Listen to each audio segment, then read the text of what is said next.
इरम, ये बताइएगा कि आप चूंकि यूएस प्रेसिडेंशियल इलेक्शंस कवर कर रही हैं और खुसूसन स्विंग स्टेट्स में आप आई बिलीव कि आप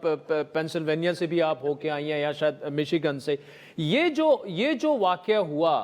इसका यूएस इलेक्शंस पर क्या इम्पैक्ट होगा? क्योंकि हमने देखा कि वहां पर भी मतलब मुसलमानों के अलावा भी पैलेस्टीनियन कॉज के लिए जो स्पेशली जो यूथ है वो समझते हैं कि फ़लस्तीन के साथ ज्यादती हो रही है, लेकिन इस वाकये का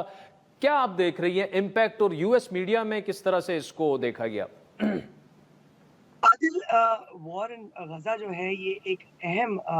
पॉलिटिक्स का हिस्सा बन चुका है यहाँ पर इलेक्शंस में। और 5 नवंबर को जो प्रेसिडेंशियल इलेक्शंस होंगे उसमें उसके लिए एक बहुत बड़ा सवाल है कि कितना ये जंग जो है यहाँ पर, हमने जैसे कि आपने बात की कि अमेरिका में गम और गुस्सा भी पाया जाता है, कई किसी हद तक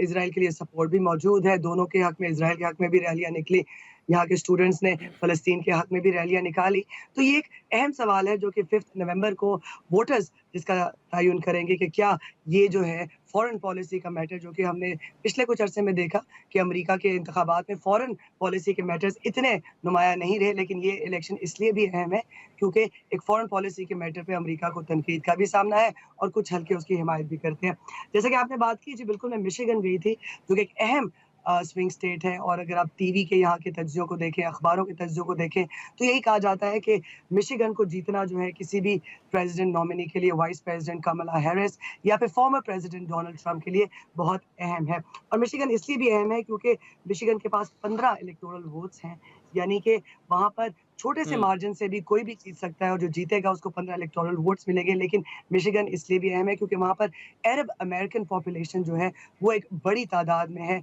और वो वैसे तो कई डेकेड से डेमोक्रेट्स को वोट कर रहे थे, लेकिन हमने देखा कि वॉर गजा में जो हो रही है उसके बाद से जो है वहाँ पर एक मूवमेंट शुरू हुई, जिसमें अब जो मूवमेंट है वो पहले बाइडेन थी, अब बाइडेन हैरिस है। और वहाँ पर कुछ लोग जो हैं गम और गुस्से की वजह से, जिनसे मेरी बात हुई, वो ट्रंप को वोट देना चाहते हैं। कुछ जो अरब अमेरिकन वोटर्स हैं उनका ये मानना है कि चाहे हैरिस हो या ट्रंप आए, दोनों जो है शायद फॉरेन पॉलिसी पे या गजा पे या फ़लस्तीन पर उनका मौक़िफ़ किसी हद तक सेम होगा। लेकिन जैसा कि मिशिगन की अहमियत के बारे में हम बात कर रहे हैं, तो ये वो स्टेट है जिसने हिलरी क्लिंटन को 2016 में वोट नहीं दिया और डोनाल्ड ट्रंप जो है वहाँ से जीते, जो कि एक बड़ा अपसेट था। और फिर हमने देखा कि 2016 में ट्रंप जो है वो प्रेसिडेंट बनकर सामने आए थे। तो इसलिए मिशिगन के ठीक। साथ-साथ पेंसिल्वेनिया बहुत अहम स्टेट है, नॉर्थ कैरोलिना और कुछ और चंद स्विंग स्टेट्स हैं जहाँ पर वोट स्विंग होता रहता है, इसलिए उन पर अहम नज़र रहेगी। ठीक है।